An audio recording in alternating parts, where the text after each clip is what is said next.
جس جگہ پہ ہم نے گفتگو کا اختتام کیا تھا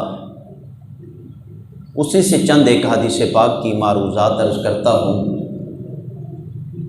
کہ میرے آقا علیہ الصلوۃ والسلام کی پہلی زوجہ محترمہ ام المومنین سیدہ طیبہ طاہرہ حضرت سیدہ خدیجۃ الکبریٰ رضی اللہ تعالی عنہا، آپ کی ہستی اور ذات کسی تعارف کی محتاج نہیں ہے۔ آپ کی ذات وہ ذات ہے کہ جن کو محسنہ اسلام بھی کہا جاتا ہے، کہ جن کے اسلام کے اوپر بڑے احسانات ہیں اور اسلام کے لیے اپنا سارا کچھ آقا علیہ الصلوۃ والسلام کے قدموں پر رکھ کر اسلام کے لیے قربان فرما دیے۔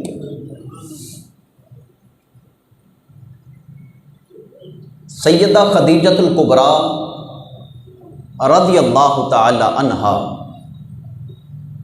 میرے حضور کے نکاح پاک میں آئیں۔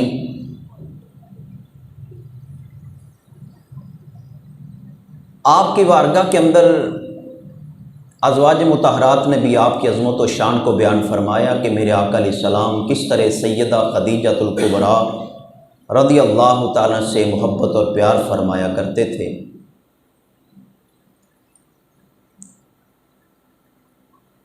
ام المومنین حضرت سیدہ عائشہ صدیقہ رضی اللہ تعالی عنہا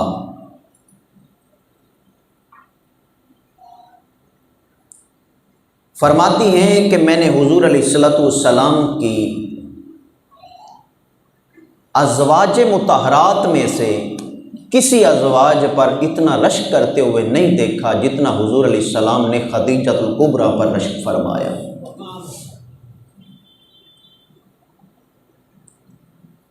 حالانکہ آپ فرماتی ہیں کہ میرے نکاح سے پہلے اماں جان مکہ پاک کی زندگی کے اندر وصال فرما چکی تھیں، تو آپ فرماتی ہیں آقا علیہ الصلوۃ والسلام ان کا کثرت کے ساتھ ذکر فرمایا کرتے تھے۔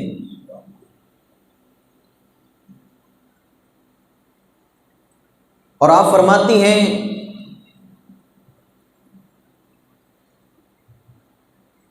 اللہ تعالیٰ نے آقا علیہ الصلوۃ والسلام کو حکم فرمایا کہ میرے محبوب خدیجہ کو بشارت دو۔ اللہ پاک نے پیغام بھیجا حضور کی بارگاہ میں، خدیجۃ الکبریٰ کو بشارت دو کہ اللہ تعالیٰ نے آپ کی اس پاک زوجہ خدیجۃ الکبریٰ کو جنت کے اندر موتی کا محل عطا فرمایا۔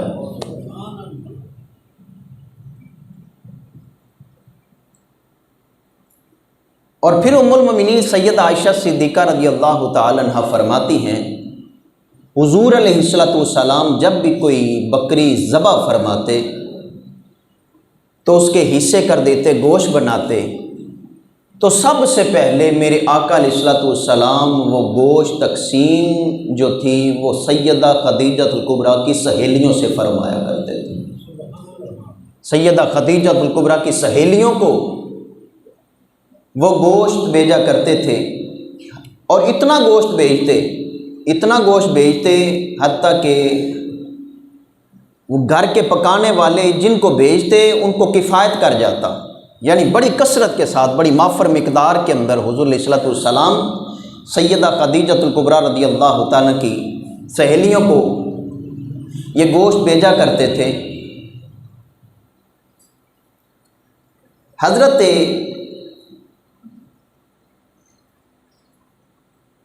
ام المومنین سیدہ عائشہ صدیقہ رضی اللہ تعالی عنہا آپ ہی سے روایت ہے کہ اماں جان حضور علیہ السلام کے لیے ایک برتن کے اندر کھانا پکا کے لا رہی تھیں۔ حضور کی بارگاہ میں آ رہی ہیں، اللہ پاک نے جبریل امین علیہ السلام کو بھیجا، جبریل جاؤ میرے محبوب کی بارگاہ میں اور میرے محبوب کی بارگاہ میں جا کر عرض کرو یہ جو آپ کی زوجہ خدیجۃ الکبریٰ برتن میں آپ کے لیے کھانے کے لیے لا رہی ہے، خدیجۃ الکبریٰ کو اللہ کا سلام کہہ دینا۔ اب آپ خود اندازہ لگا لیں کہ وہ کتنی پاک ہستی ہوگی کہ جس کو اللہ سلام بھیج رہا۔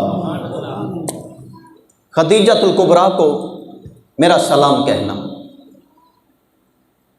سیدہ خدیجۃ الکبریٰ رضی اللہ تعالی عنہا حضور کی بارگاہ میں حاضر ہوئیں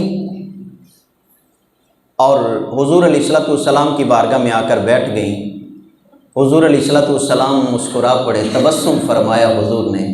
عرض کیا حضور آپ مسکرا رہے ہیں، تبسم فرما رہے ہیں؟ میرے آقا علیہ السلام نے فرمایا ابھی ابھی میرے پاس جبریل امین علیہ السلام آئے ہیں، اللہ پاک خدیجہ تجھے سلام کہہ رہا ہے۔ حتیٰ کہ یہ جبریل امین علیہ السلام بیٹھے ہوئے ہیں، جبریل امین بھی تجھے سلام کہہ رہا ہے۔ حضرت سیدنا جبریل امین علیہ السلام بھی اماں جان سیدہ خدیجۃ الکبریٰ رضی اللہ تعالی عنہا کو سلام کہہ رہا ہے۔ اور جتنی دیر میرے آقا کے نکاح پاک کے اندر، ظاہری حیات کے اندر اماں جان سیدہ خدیجۃ الکبریٰ رضی اللہ تعالی عنہا رہیں، ان کی زندگی کے اندر میرے آقا علیہ الصلوۃ والسلام نے دوسری شادی نہیں فرمائی۔ حضور علیہ السلام کی ساری اولاد پاک اماں جان سیدہ خدیجۃ الکبریٰ رضی اللہ تعالی عنہا کے بطن اطہر سے ہوئی۔ اور اس طرح آقا علیہ الصلوۃ والسلام کی ذات کریمہ کا اماں جان سیدہ خدیجۃ الکبریٰ رضی اللہ تعالی عنہا کے ساتھ یہ زندگی کا تعلق ہے۔ اور ایک روایت کے اندر آتا ہے، جو میں نے پہلی روایت عرض کی، کہ آقا علیہ السلام نے فرمایا کہ اللہ پاک نے جنت کے اندر خدیجۃ الکبریٰ کو موتی کا محل عطا فرمایا ہے۔ اور میرے آقا علیہ السلام نے فرمایا کہ میں نے اس محل کو معراج کی رات دیکھا ہے۔ حضور نے فرمایا اس کے اندر سے باہر نظر آتا ہے، باہر سے اس کا اندر نظر آتا ہے۔ اتنا خوبصورت محل اللہ پاک نے اماں جان سیدہ خدیجۃ الکبریٰ رضی اللہ تعالی عنہا کو عطا فرمایا۔ یہ میرے آقا کی پاک زوجہ ہیں جن کے ساتھ میرے آقا علیہ السلام کا نکاح پاک ہوا۔ اب ہم چلتے ہیں اگلی مکی زندگی کی طرف۔ ام المومنین سیدہ طیبہ طاہرہ حضرت سیدہ عائشہ صدیقہ رضی اللہ تعالی عنہا، آپ روایت فرماتی ہیں کہ وحی کی ابتدا سے پہلے بھی، جب ابھی وحی شروع نہیں ہوئی تھی، وحی کی ابتدا سے پہلے بھی جو میرے آقا علیہ السلام رات کو خواب دیکھتے تھے، صبح بیان فرماتے، اللہ اس خواب کو پورا فرما دیتا۔ اور یہ بات بھی یاد رکھیں کہ نبی کا خواب قطعی ہوتا ہے، وہ جھوٹ پر مبنی نہیں ہوتا، معاذ اللہ۔ کیونکہ میرے آقا علیہ السلام نے فرمایا تمہارا کیا خیال ہے، دیکھیں ہم سو جائیں تو ہماری نیند ہمارا وضو توڑ دیتی ہے، مگر میرے آقا علیہ السلام نبی کی نیند نبی کا وضو نہیں توڑتی، کیونکہ میرے آقا نے فرمایا میری آنکھیں سوتی ہیں میرا دل جاگتا، میری آنکھیں سوتی ہیں میرا دل جاگتا ہے۔ آپ فرماتی ہیں جو حضور خواب کے اندر، رات کے وقت کے اندر جو خواب کے اندر دیکھتے، وہ صبح چیزیں ظہور پذیر ہو جاتی۔ مسلسل کئی رات حضور علیہ الصلوۃ والسلام کا یہ معمول پاک رہا کہ مکہ المکرمہ کی وادی کے اندر ایک پاک غار ہے جس کو غار حرا کہا جاتا ہے۔ وہ غار حرا جس کے اندر ام المومنین حضرت سیدہ خدیجۃ الکبریٰ رضی اللہ تعالی عنہا، آپ فرماتی ہیں کئی دن، حتیٰ کہ ایک ہفتہ حضور علیہ السلام غار سے گھر واپس تشریف نہیں لاتے تھے۔ ایک ہفتہ اس غار کے اندر کرتے کیا تھے؟ اللہ کی عبادت، اور اس کے ساتھ ساتھ امت کی بخشش کی دعائیں کیا کرتے تھے۔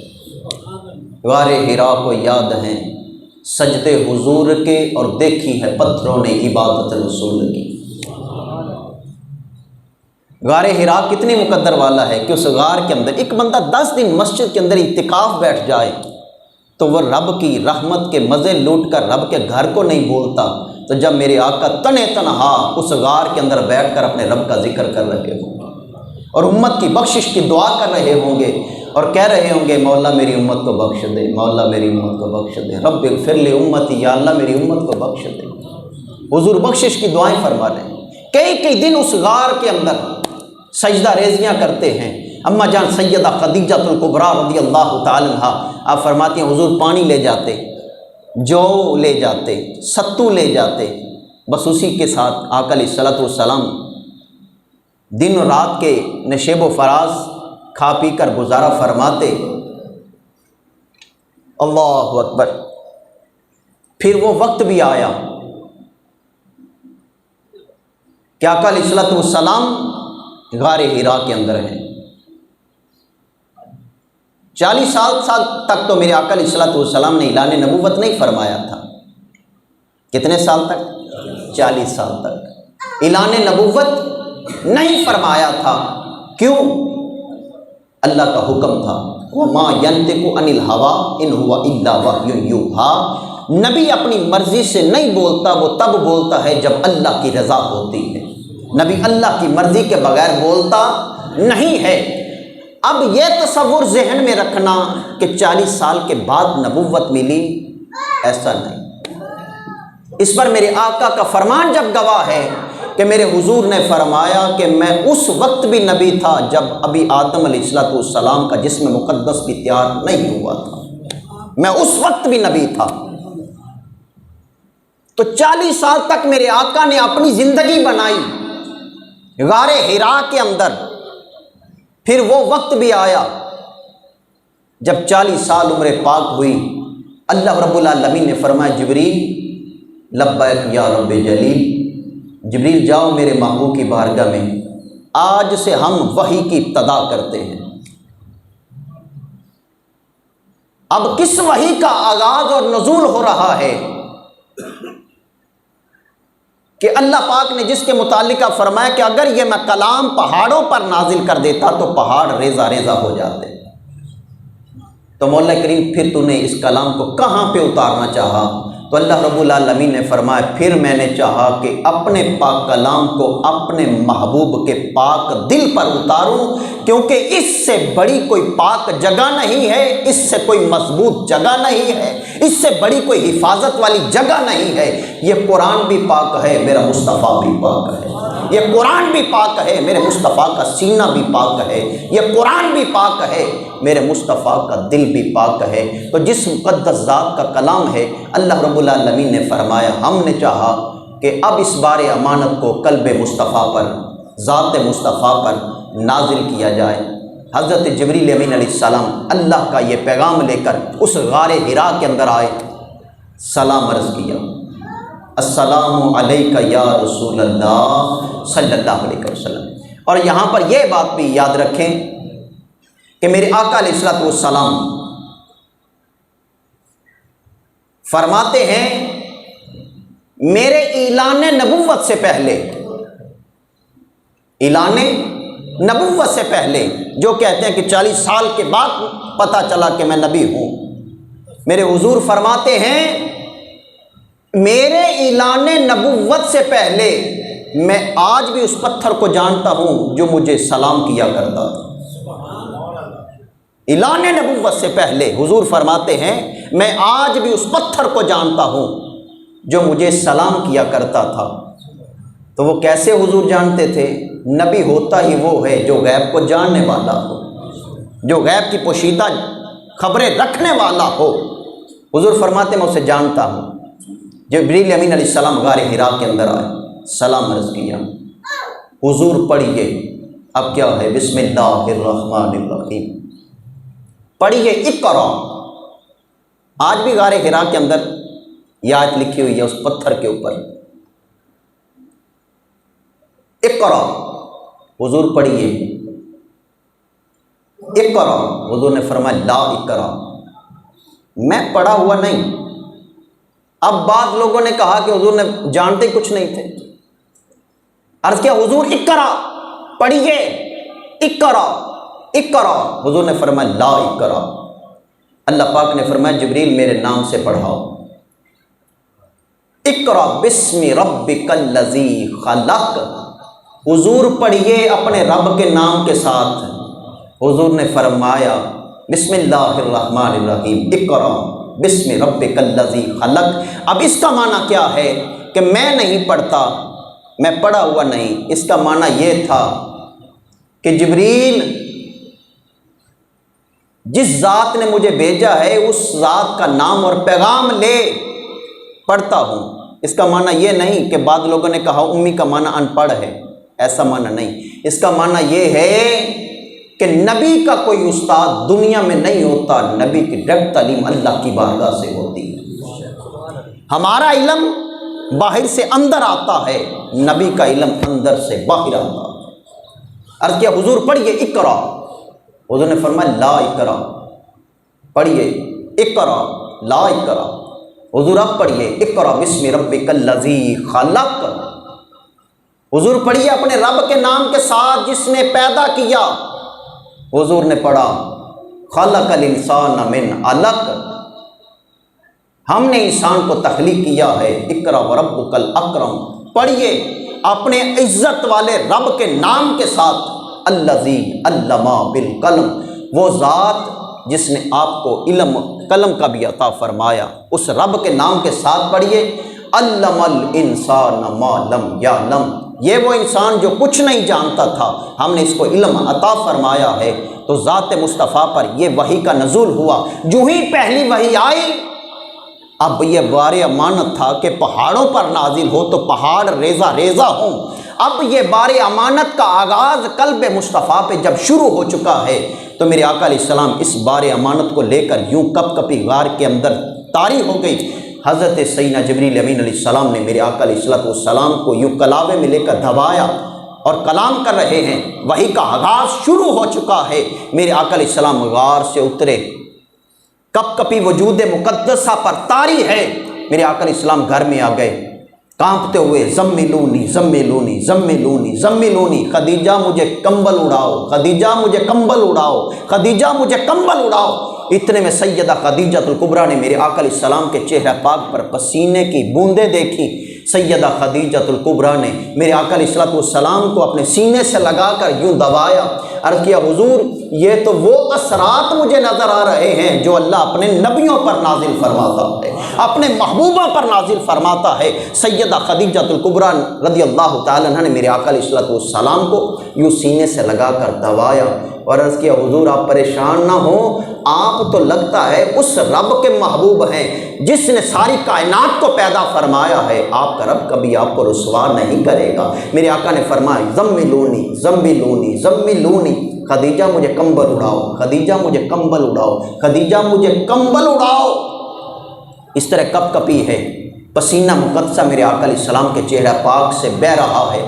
سیدہ خدیجہ الکبریٰ نے حضور علیہ السلام کو یوں دبایا ہوا ہے۔ صبح ہوئی تو ورقہ بن نوفل کے پاس خدیجۃ الکبریٰ گئیں اور کہا ذرا یہ دیکھیے یہ اثرات شروع ہو گئے ہیں۔ ورقہ بن نوفل نے کہا یہ اگر بات سچی ہے تو وہ وقت شروع ہو گیا ہے جس کا انتظار ہو رہا تھا کہ یہ اللہ کا سچا محبوب ہے، جو ہم نے پہلی کتابوں میں پڑھا ہے کہ یہ اللہ کا سچا محبوب ہے۔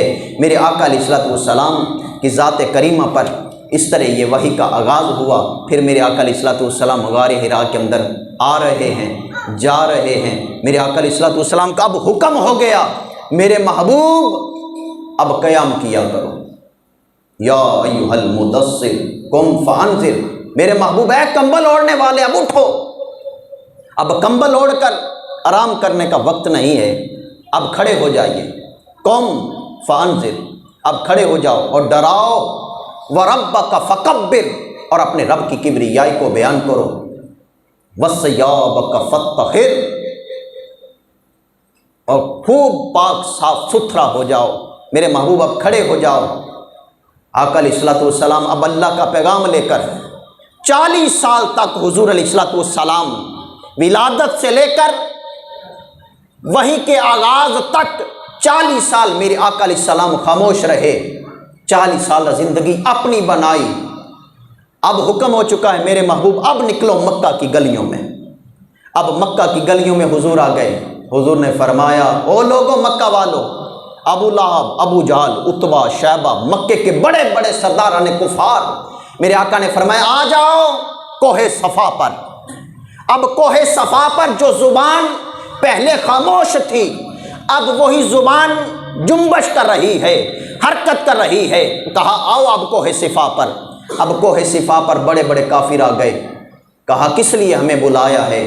میرے حضور نے فرمایا اگر میں تمہیں کہوں کہ پہاڑ کے پیچھے سے تم پر کوئی حملہ کرنے والا ہے تو مجھے مان جاؤ گے؟ میری بات پہ یقین کرو گے؟ سارے کافر کہہ رہے ہیں ہاں ہاں کیوں نہیں، آپ تو بڑے امین ہیں، بڑے امانت دار ہیں، آپ تو صداقت کے پیکر ہیں، ہم نے آپ کی زبان سے کبھی جھوٹ سنا نہیں ہے. میرے آقا نے فرمایا پھر تیار ہو جاؤ. کوہ صفا پر کھڑے ہیں. اب کوہ صفا پر حضور علیہ السلام کھڑے ہیں. حضور نے فرمایا تم مجھے امین بھی مان رہے ہو کہ مجھ سے بڑا کوئی امانت دار نہیں ہے، میری صداقت کا بھی اعلان کر رہے ہو کہ مجھ سے بڑا کوئی سچا نہیں ہے. کہنے لگے ہم مانتے اسی وجہ سے تمہارے پاس رکھتے ہیں کہ تم نے کبھی امانت کے اندر خیانت نہیں کی. ہم تمہیں سچا اس وجہ سے مانتے ہیں کہ تیری پیدائش سے لے کر ولادت سے لے کر آج تک آپ کی پاک زبان سے کبھی جھوٹ سنا نہیں ہے. جھوٹ نکلتا بھی کیسے؟ رب نے اس زبان کو پہلے ہی پاک رکھا ہوا تھا. یہ زبان وہ ہے جو رب کے قرآن کی تلاوت کرے. اس زبان کو جھوٹ پہ مبنی رکھنا ہی نہیں ہے. رب کائنات نے زبان مصطفیٰ کو بلکہ سرتا پا رب کائنات نے ذات مصطفیٰ کو ہر عیب سے پاک پیدا فرمایا، ہر نقص سے پاک پیدا فرمایا. اب میرے آقا نے فرمایا تیار ہو جاؤ میں اعلان کرنے والا ہوں. کہا کیا اعلان ہے؟ کہا اعلان یہ ہے انی رسول اللہ، میں اللہ کا سچا رسول ہوں. کہا یہ کیا ہو گیا؟ تو مکے کی گلیوں میں چلتا تھا، ہمارے سامنے آپ کی ولادت ہوئی، تیری تو ماں بھی ہے، تیرا تو باپ بھی ہے، یہ اچانک 40 سال تجھے کیا خیال آ گیا؟ آج تو نے اعلان نبوت کر دیا ہے. بڑے بڑے مکے کے کافر ابو جہل کہنے لگا یہ کیا ہو گیا؟ اس کی بات پہ یقین نہ کرنا، یہ ایسے ہی سحر ہو گیا ان کے دماغ پر، معاذ اللہ جادو ہو گیا ان کے وجود پر. میرے آقا نے فرمایا پہلے تم مجھے سچا مان رہے تھے، اب اعلان نبوت ہوا. کوہ صفا پہ کھڑے ہو کر انی رسول اللہ، میں اللہ کا سچا رسول ہوں. کہا اچھا تم اللہ کے سچے رسول ہو تو نبوت کے لیے کوئی دلیل بھی تو ہونی چاہیے. نبوت کے لیے کوئی دلیل بھی تو ہونی چاہیے. کیسی دلیل ہونی چاہیے؟ دلیل ایسی ہو کہ یقین آ جائے. مکے کی سرزمین کی کوئی دلیل مانگتے کہ ہمیں یہ چاہیے یہ چاہیے، مگر انہیں دلیل کیا مانگی؟ دلیل یہ مانگی اگر آپ اللہ کے سچے نبی ہیں تو چاند کو 2 ٹکڑے کر کے دکھائیں. آپ اللہ کے سچے رسول ہیں تو چاند کو 2 ٹکڑے کر کے دکھائیں. اب یہ کتنا بڑا دعویٰ ہے. اب یہاں پر یہ بات بھی ذہن میں رکھ لیں، میرے حضور نے ہاتھ بھی نہیں لگایا، چاند کو ہاتھ بھی نہیں لگایا. حضور نے فرمایا اچھا چاند کو 2 ٹکڑے کرنا ہے. اب مکے کے کافر کھڑے ہیں. حضور نے فرمایا ٹھیک ہے. میرے آقا علیہ الصلوۃ والسلام نے اللہ کا نام لے کر چاند کو یوں اشارہ کیا. انہیں کیا پتا تھا یہ تو وہ چاند ہے جو بچپن میں میرے مصطفیٰ کا کھلونا بنا ہوا تھا. انہیں خبر ہی کیا تھی؟ یہ تو وہ چاند ہے جو بچپن پہ مصطفیٰ کے اشاروں پہ چل رہا تھا، آج کون سی بڑی بات ہے. کہا چاند کو 2 ٹکڑے کرو. میرے آقا علیہ الصلوۃ والسلام نے اپنی ید اللہ کے گورے گورے ہاتھ سے، انہیں کیا پتا تھا یہ ہاتھ کون سا ہے؟ ید اللہ فوق ایدیہم. جب بیعت ہو رہی ہے تو رب فرماتا ہے میرے محبوب یہ تیرے ہاتھ پہ بیعت نہیں کر رہے، یہ تو اللہ کے ہاتھ پہ بیعت کر رہے ہیں. انہیں کیا پتا کہ آج اشارہ کس کا ہو رہا ہے، ہاتھ کس کا اٹھ رہا ہے. میرے آقا علیہ السلام نے ید اللہ کے گورے گورے ہاتھوں کی انگشت ہائے مصطفیٰ سے میرے حضور نے یوں اشارہ کیا. چاند کا سینہ چر گیا. چاند کا ایک ٹکڑا ادھر ہے، ایک پہاڑ کے پیچھے ہے. تو اب یہاں پہ یہ بات میں کہنا چاہتا ہوں، جس مصطفیٰ کے اشارے میں اتنی طاقت ہے اس کے ہاتھ میں کتنی طاقت ہوگی؟ جس مصطفیٰ کے ید اللہ کے گورے گورے ہاتھ کے اندر رب کائنات نے کے اشارے کے اندر اتنی طاقت رکھی ہے کہ چاند کا سینہ چیر دیا، ایک ٹکڑا اس طرف ہے ایک ٹکڑا اس طرف ہے، کہنے لگے نہیں محمد نے تمہاری نظروں پہ جادو کر دیا ہے۔ دیکھنے والے تو پھر بھی نہ مانے، مگر بات کیا تھی؟ دیکھنے والے دیکھ کے کہا کرتے ہیں اللہ اللہ، دیکھنے والے دیکھ کے کہا کرتے ہیں اللہ اللہ، یاد آتا ہے خدا دیکھ کے صورت تیری، یاد آتا ہے خدا دیکھ کے صورت تیری۔ انہیں کیا پتا تھا؟ اب چاند دو ٹکڑے ہوا، کہا یہ جادو ہو گیا۔ دیکھنے والوں نے تو پھر بھی نہ مانا، انکار کر گئے۔ کہا اب کیا ہے؟ اب صبح کا وقت ہے، نکلو میرے محبوب۔ کہا یہ کیا ہو گیا؟ ابو طالب ذرا سمجھاؤ اپنے بھتیجے کو۔ اب یہ کہتا ہے میں رسول ہوں، میں نبی ہوں، اور یہ بات بھی یاد رکھو انہوں نے چاند کی یہ دلیل کیوں مانگی؟ انہوں نے پہلی کتابوں میں پڑھا ہوا تھا جو نبی ہوتا ہے اللہ انہیں اپنی ساری کائنات کا مختار بنا دیتا ہے۔ اگر یہ نبی ہوئے تو چاند پہ یہ معاملات ہوں گے۔